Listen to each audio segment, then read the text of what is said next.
Hello दोस्तों, कैसे हो आप लोग। उम्मीद है आप लोग अच्छे होंगे, लेकिन मैं ठीक नहीं हूँ यार। थंबनेल देखकर तो आप लोग समझ ही गए होंगे कि वीडियो किस टॉपिक पर आने वाला है। तो वीडियो को अंतिम तक देखिएगा, बहुत मज़ा आने वाला है। और हाँ, वार्निंग है, ईयरफोन ज़रूर लगा लीजिएगा। ओके। रिश्तेदार कैसे बोलते हैं कि स्पोर्ट्स में मत भेजो, ये है पढ़ाई कराई कराओ, कल को गवर्नमेंट जॉब मिलेगी, ये वो। तो जो रिश्तेदार होते थे जो बोलते थे कि अरे ये क्या कर रहा है, कुछ नहीं करेगा, ये वो, फिर वो मिलते हैं अभी आपसे। अब मैं नहीं मिलता भी उनसे। वो जो चाहते हैं कि मैं मिलूं उनसे।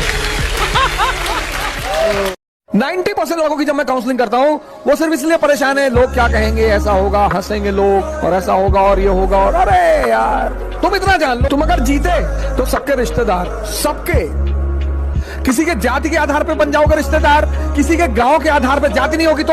अब तुम आईएएस हो गए और तुम यादव हो तो तुम्हारे गांव के जो ब्राह्मण है ना वो भी कहेंगे यार रिलेटिव है, हमारे गांव के है। सिंपल सा नियम है, तुम जीते तो सबके रिश्तेदार और तुम हारे तो तुम निकम्मे, तुम बेकार, तुम यूजलेस, तुम चोर। और तुम्हें दोनों चीजों के लिए तैयार रहना पड़ेगा।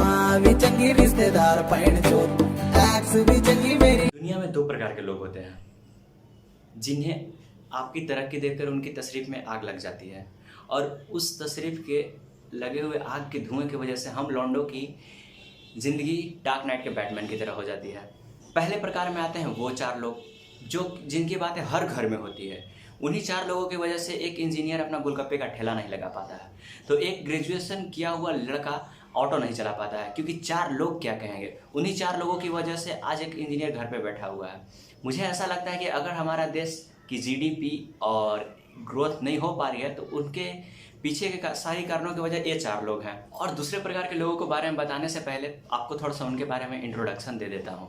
भगवान जब पृथ्वी का निर्माण कर रहे थे तो पहले उन्होंने चांद सितारों को बनाया, फिर उन्होंने जीव जंतु को उत्पत्ति की, और फिर धीरे धीरे इंसानों को उत्पत्ति हुई।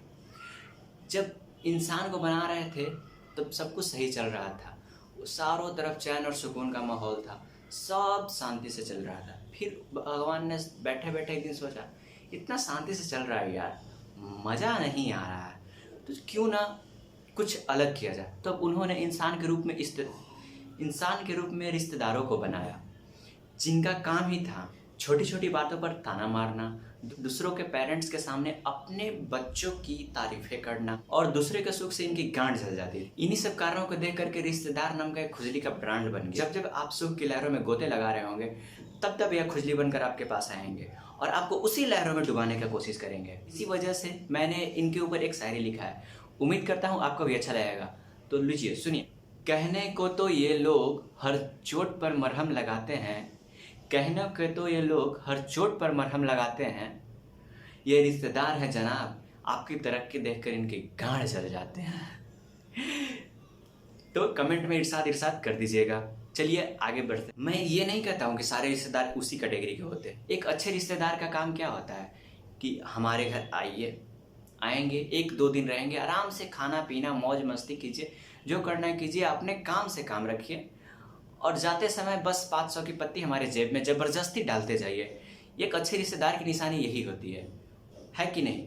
आप भी कमेंट में बताइएगा, है कि नहीं? लेकिन नहीं, इनकी तो पहले से ही जली हुई है। आते ही पूछेंगे घर पे, आपके सुपुत्र नहीं दिख रहे हैं कहाँ पर ये? जब सामने आओ तो अपनी तोप जैसी जुबान को सामने करके और बोलेंगे, और बेटा क्या कर रहे हो आजकल ज़िंदगी में? और जब कोई जवाब देने की कोशिश करो तो अपने बच्चों की लंबी लंबी फुलझड़ियाँ लगा देंगे कि मेरा बेटा ये कर रहा है, मेरा बेटा वो कर रहा है, मेरा बेटा ऐसा है, मेरा बेटा ऐसा। अरे बहन, इतना ही कूल है तो उसको अपनी गांड पे रगड़ लेना, बर्फ का काम करेगा। तेरे गांड से उठे हुए धुएं की वजह से कम किसी लौंडे का बैटमैन का सीन तो नहीं बनेगा ना, है कि नहीं? पहले प्रकार के जो चार लोग थे वो तो बस बाहर ही बात करते थे, घर के बाहर बोलते थे कि अच्छा ऐसा कर रहा है, अच्छा वैसा कर रहा है। लेकिन ये चार लोग, रिश्तेदार में जो चार लोग हैं, वो घर में घुसकर बोलेंगे, तुम्हारे सामने बोलेंगे, तुम्हारे बाप के सामने बोलेंगे। माना कि आप हमारे दादा के भाई के पोते के नाना के ससुर के नाती हैं, तो उससे मेरा क्या लेना देना है? अपने घर पे रहिए, अपने लौंडे को संभालिए। आपका लौंडा लौंडिया के साथ भागे जा रहा है तो हम कुछ बोल रहे हैं? आपका लौंडा दिन भर लौंडिया के साथ गप्पे लड़ाता है तो हमने कुछ आपके घर बोलने गया है कि नहीं? तो इसी वजह से नेशनल ज्योग्राफी वालों ने हम लोगों को, मैं और मेरे कुछ दोस्तों को अपने पास बुलाया था कि रिश्तेदार नाम की प्रजाति के ऊपर एक रिसर्च किया जाए। तो रिसर्च के अनुसार पाया गया है कि पूरी दुनिया में रिश्तेदार नाम की कई प्रजातियां होती हैं, लेकिन उनमें से सबसे विलक्षण विषधारी प्रजाति भारतीय रिश्तेदारों की है। इनके जैसा प्रजाति ज़्यादातर भारत में और पाकिस्तान के क्षेत्रों में पाया जाता है। तो आइए जानते हैं इनके कुछ विलक्षण और विषधारी गुणों के बारे में। पहला सबसे विलक्षण गुणों में एक ये है कि ये लोग खुद को न्यूटन और आइंस्टाइन के दादा समझते हैं। दूसरा ये है कि इनके मुख से हमेशा पहला जहर और बेटा क्या कर रहे हो ज़िंदगी में निकलता है। और तीसरा गुण ये है, ये किसी भी शादी या फैमिली फंक्शन अटेंड करते हैं तो दूसरों को जज करते हैं और ज़रा सी कुछ गलती हुई तो मुंह फुला लेते हैं। और चौथा सबसे प्यारा सा गुण एक बस यही है, इनके मुख से जब भी अमृतवाणी निकलेगी तो अपने बेटे बेटियों या अपने रिश्तेदारों के बारे में ही निकलेगी। जब बिल छोड़ने का दिन होता है ना, जब अपने रिश्तेदारों में किसी बेटे बेटियों का रिजल्ट आता है, उस दिन ही अपने बिल से बाहर निकलते हैं। और छठा सबसे अंतिम गुण ये है कि इन लोगों के लिए ना सबसे बड़ी टेंशन दूसरों की बेटे बेटियों की शादी कब होगी और कब नहीं होगी। हमको तो लगता है कि सबसे ज़्यादा टेंशन इन्हीं को रहता है। इतना कुछ बताने के बाद आप तो समझिए क्यों होंगे कि रिश्तेदार नाम की प्रजाति किसे कहा जाता है।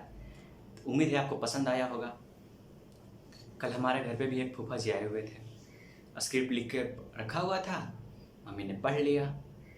उसके बाद जो सुताई हुई है हमको ही पता है, आपके लिए कितना कष्ट करते हैं हमको ही पता है।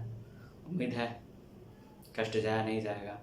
अगर यहाँ तक पहुँच ही गए हैं तो लाइक कर दीजिएगा और शेयर भी कर दीजिएगा और उन रिश्तेदारों के पास भी भेज दीजिए जिनको आप नहीं चाहते हैं कि आप अपने घर पे देखना चाहते हैं।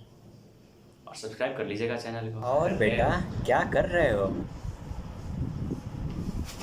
भी चंगा मेरा प्यो भी चंगा, मेरी माँ भी चंगी, रिश्तेदार पैण चोट, एक्स भी चंगी मेरी, नेक्स्ट भी चंगी मेरी, क्रश भी चंगी, रिश्तेदार पैण चोट। खैर छोड़ रिश्तेदार बहन चोद, कॉल करके घर पे पूछे लड़का क्या है कर रहा, कहता मैं लिख के रैप हूँ रिकॉर्ड कर रहा, हंसते कहते ऐसा काम कर पिताजी का नाम करा, लड़का करके टॉप 10,000 है कमाता, रिप्लाई कर